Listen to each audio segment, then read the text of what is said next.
Hey, this is Tom from Audio Ordeal, and I'm going to be showing you how to make your drums bounce out a little bit more, sound a bit better, and overall improve the sound. So we're using Battery by Native Instruments.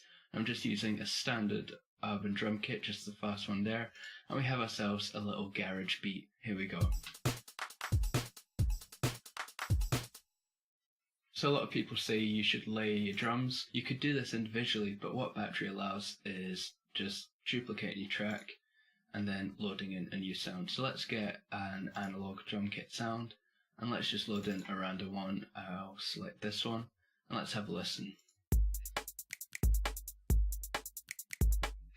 Sounds good. Let's add in one more, and let's get an acoustic kit, and let's use this one, just pulling it out at random, and let's solo this. Not a big fan of that, so let's try this one.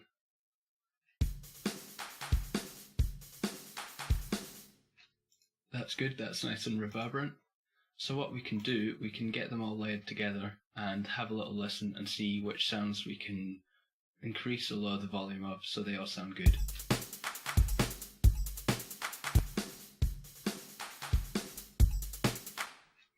So in this case, I'm not a big fan of the hi-hats on the acoustic one. They're a bit too reverberant, so I'll drop them down in volume.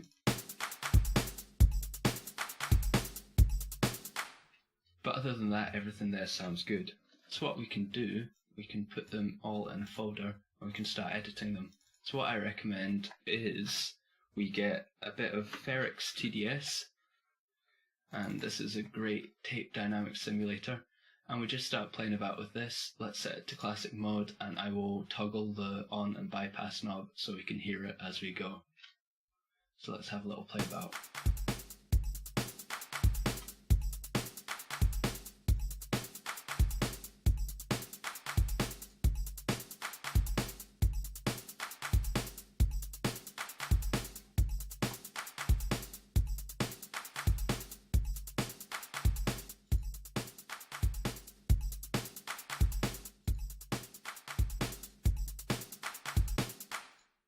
So that sounds quite good as well. And let's use a compressor. So let's use Supercharger GT by Native Instruments. I have talked about this one a lot. It's my favourite compressor plugin of all time. We're just going to make this as beefy as possible.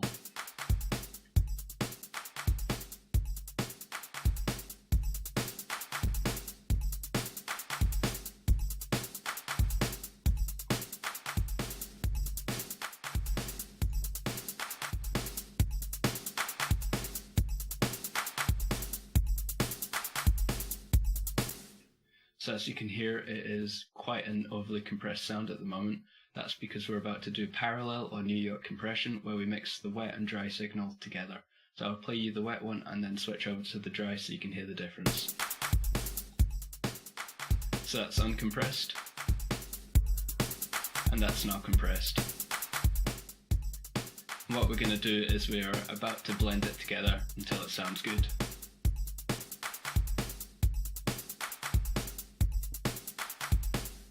I quite like that.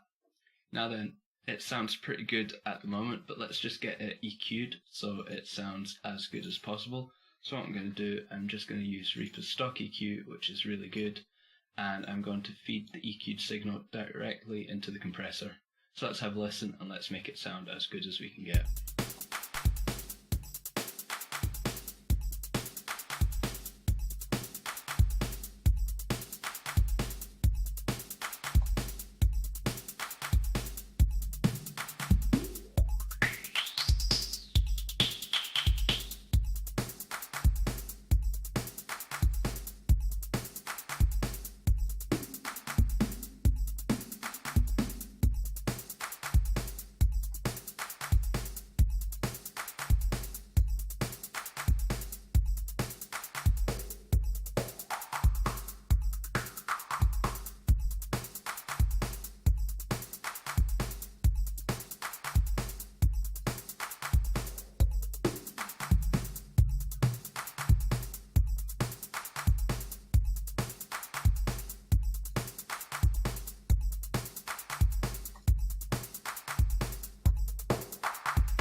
think that sounds pretty good. What I'll do, I'll toggle the EQ on and off so we can hear the difference.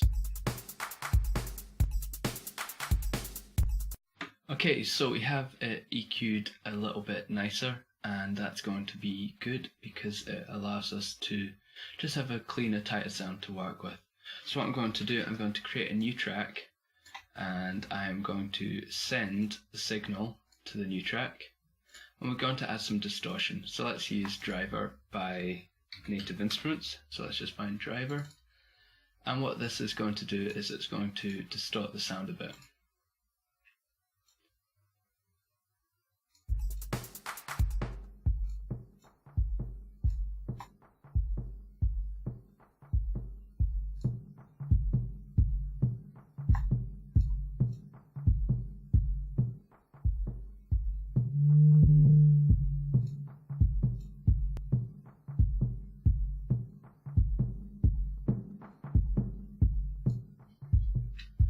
And it just adds a nice low frequency thump to it. And what we can do with this is we can gate it as well to the signal. So let's just add a clean sidechain signal to it, to channels 3 and 4, and we'll add regate, which is just Reaper's stock gate plugin. And what we'll do, we'll just set it so the highest transients trigger the gate.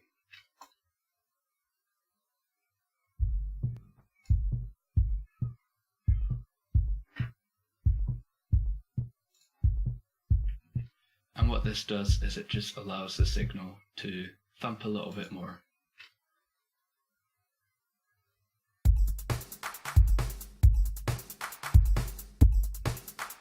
So let's play about with the volumes of these a bit so we can get them mixed nice and well. So let's just turn all of these down except for the top one and mix them in to our taste.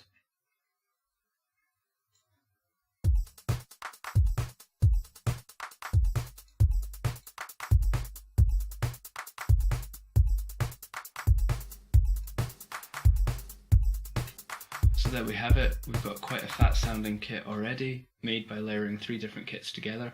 And so what we'll do is some final post-processing and mastering of the sound. So we have the distorted track here, which I'll just label, and this can be master.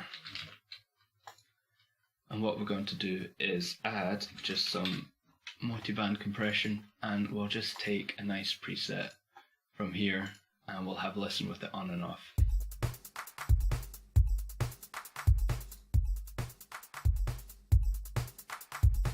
So it just brings out some of the frequencies which are nice, and it just brings them out in a way that EQ probably wouldn't. So let's have a little listen without any effects and we'll see the difference.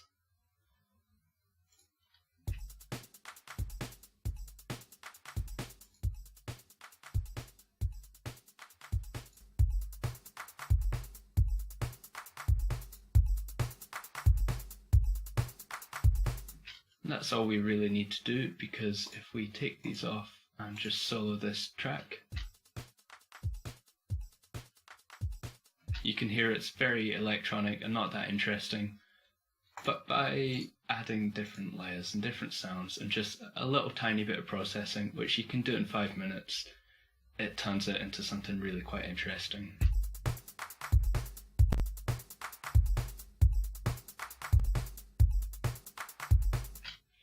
And it just means it will hit a bit harder on the club sound system or your car sound system or wherever you are, and it's a much nicer drum track to work with when you're mixing later on because it's already properly mixed. It just saves you a lot of time in the future stages. If you get it right at the start, it'll sound a lot better at the end.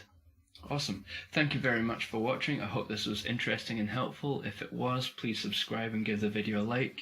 Any questions or even tips for the other watchers, please drop a comment because people can benefit from these a lot. Thank you very much for watching.